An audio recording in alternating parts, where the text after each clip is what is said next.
Okay, here's a question for you. What if the world's most enduring symbol of hope was actually born from, like, unimaginable personal tragedy? Rejected for 6 agonizing years, and then sold for a price that would genuinely make you gasp. Welcome to the Deep Dive. This is where we take the sources you give us and really unpack the most fascinating insights. And today, we're diving deep into the legend of Superman. Not just the hero you think you know, but the surprising real story behind his creation, his incredible evolution through the decades, right up to all the buzz around the latest movie. You've given us some truly remarkable stuff here. Yeah, it's a compelling journey. And what's so striking, I think, is how much of Superman's power, his resonance, it seems to come directly from these incredibly humble and, well, often painful beginnings. Our sources really bring that out vividly. It's kind of a testament to how, deep vulnerability can spark something universally hopeful. Okay, so let's start right there at the very beginning. We're talking Cleveland, 1932. A 17-year-old kid, Jerry Siegel, can't sleep. What exactly spurred him to create this character? Well, the sources point pretty clearly to this profound personal trauma. Jerry's father, Michelle Siegel, had tragically died. He had a heart attack during a robbery at their family's tailor shop. Just imagine that feeling, right? Total powerlessness. You can't protect someone you love. And apparently from that raw pain, Jerry envisioned this bulletproof protector, an ultimate protector, you could say. It really shows how sometimes the most enduring art can emerge from our deepest emotional wounds. It wasn't just fantasy for him. It was a way to process something devastating. Wow. And from that really personal place, he teams up with Joe Shuster. Okay, so you've got two young guys, children of immigrants whose families fled persecution in Europe, and they're creating America's first real superhero. What's the bigger significance there, considering the time? Oh, if you look at the bigger picture, it's remarkably poignant. I mean, this was 1932. The Great Depression is hitting hard. Fascism is rising ominously over in Europe. And these two young men, whose families literally sought refuge in America, they dream up a character fighting for truth, justice, and the American way. They were essentially crafting their own version of the American dream, in comic panels, when that dream felt completely out of reach for so many. But man, the struggle didn't end there, did it? They tried to sell Superman for 6 years. 6 years, yeah. 6 years of just rejection after rejection. Joe was even drawing on butcher paper, apparently. What does that tell us about their sheer grit? It speaks volumes, doesn't it, about their incredible persistence, their belief in this idea. They were so broke, Joe actually used the back of wallpaper sometimes to draw on.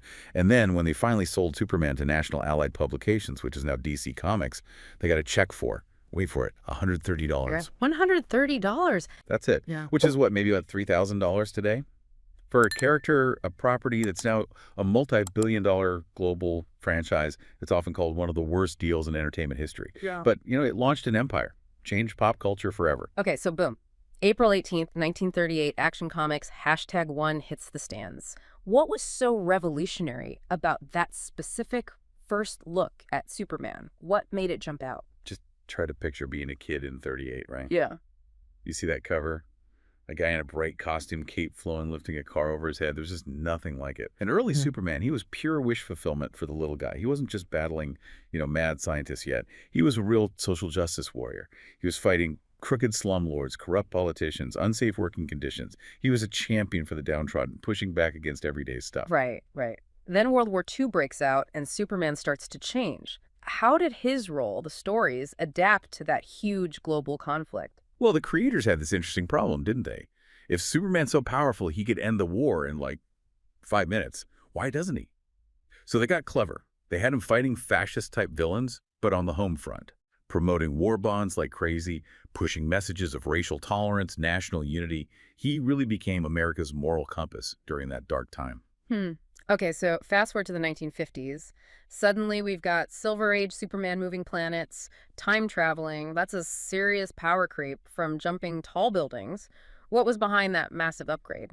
Yeah, it's fascinating how his powers kind of mirrored America's vibe back then. Post-war confidence, right? We'd won, we were heading into the space race, technology seemed limitless. So Superman's cosmic powers sort of reflected our own cosmic ambitions as a nation. Yeah. And you had editors like Mort Weisinger just meticulously building out this huge mythology, introducing Supergirl, the bottle city of Kandor, the fortress of solitude. Yeah. It was an explosion of wild ideas. But then in the 70s, they tried to make him more human again. They actually dialed back his powers.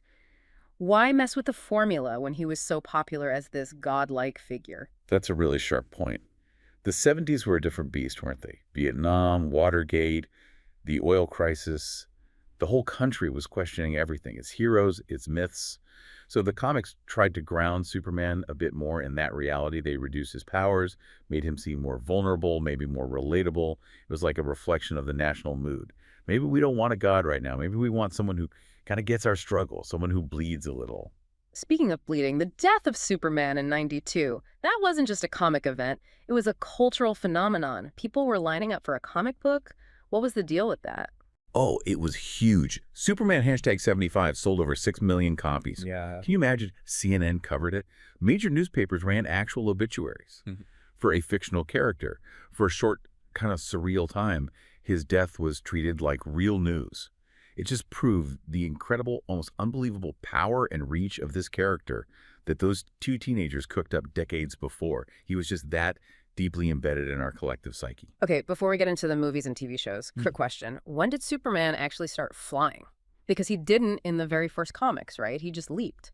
That's a great question. And it's one of my favorite kind of surprising bits of trivia. It actually came from the animators, the Fleischer Studios guys in 1941. They were animating the first cartoons, and they apparently thought his leaping just looked, well, silly on screen. Yeah. Hard to animate convincingly, maybe. So just for practical animation reasons, they gave him flight, and the comics immediately went, yeah, that's better, and adopted it. Yep. His single most iconic power came from an animation shortcut. No way. And those Fleischer cartoons, they basically created the whole visual language for Superman on screen, didn't they? They set the bar. Oh, absolutely. Those 17 shorts from 41 to 43, they still look incredible today. They were insanely expensive for the time, like $50,000 an episode, which is maybe $800,000 today for an 8-minute cartoon. But yeah, they established everything. The way he flies is those dynamic poses, the dramatic shirt rip transformation, even that famous booming voiceover, faster than a speeding bullet. All that core visual DNA comes straight from those animations. Okay, fast forward again, 1978. Christopher Reeve. What made his performance so iconic? Why is he still the benchmark that everyone compares against? What's really compelling about Reeve, I think, is that he understood something crucial. Clark Kent and Superman weren't just the same guy changing clothes. They were physically different people. You watch him, his whole posture changes, his voice shifts, even his facial muscles seem different. He truly became two distinct characters. His classical training, that Shakespearean background, brought this unexpected depth to a superhero role.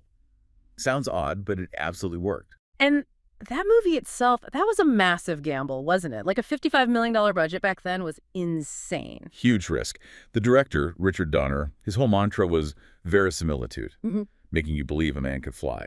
They spent big, built real sets, pushed special effects, and this is key. They respected the source material when most people still thought superheroes were just kid stuff. And it paid off. Made $300 million worldwide. It basically created the template for the modern superhero blockbuster. Showed Hollywood what was possible. Then things get kind of weird. Superman vanishes from the big screen for almost 20 years. What happened there? Why the long break?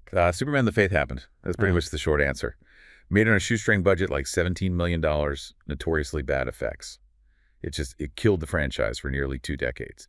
It was almost like the character had to go into witness protection while Batman took over as DC's big movie star.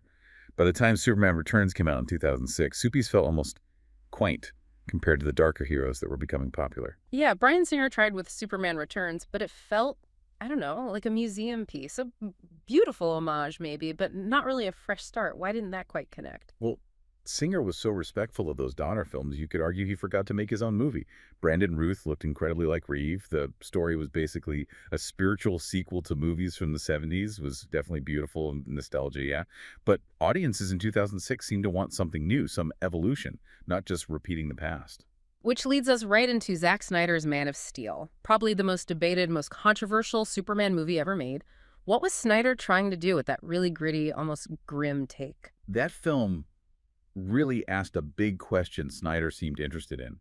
What if Superman showed up in our world, our messy, complicated, post-9/11 world?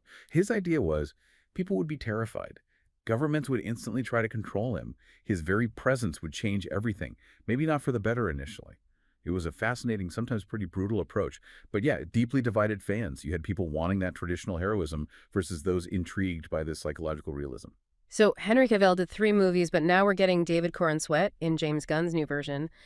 What do we know about this reinvention? That trailer broke the internet. basically. It's wild, right? That trailer got something like 250 million views in 24 hours. It seems like Gunn is aiming for a blend that classic Superman hope and optimism, but with, modern filmmaking style. The early footage shows him saving ordinary people, not just battling giant space threats. It feels like a very deliberate return to that core idea of him being a protector, a real beacon for humanity. And the fan theories are just off the charts. People are talking Crypto, the Superdog, new villains. What are some of the craziest or maybe most interesting ones floating around? Oh man, the theories are a whole thing unto themselves. It's actually amazing to watch. It shows how invested people are, how one trailer becomes this huge collaborative detective game. Like, Crypto the Superdog is apparently in it because Gunn's own rescue dog, Ozu, inspired him. He literally asked himself, what if Ozu had superpowers? How hard would that be? And it apparently reshaped parts of the script. It's a cool personal touch. Okay, I heard about this new villain, the Hammer of Baravia. What's that about? Right, this is pure fan detective work. Someone spotted a newspaper headline in the trailer. Hammer of Baravia creates havoc downtown. Seems like a totally new character for the movie as some kind of giant golden robot. Theories range from maybe it's an early version of Lex Luthor's war suit, hinting Lex suits up later. It definitely suggests Gunn's bringing in fresh stuff, expanding the world. What about this theory that Lex Luthor is actually president in this universe? That one got debunked pretty quickly by James Gunn himself. Fans saw a line about Superman not consulting the president, then a cut to Lex and jumped to conclusions. But Gunn went on social media and was like, nope, Lex is not president. So, cross that one off the list. This one's pretty cool. Smallville connections. How does a 2025 movie link back to a TV show that ended, like, ages ago? Yeah, this is a neat little Easter egg for the longtime fans.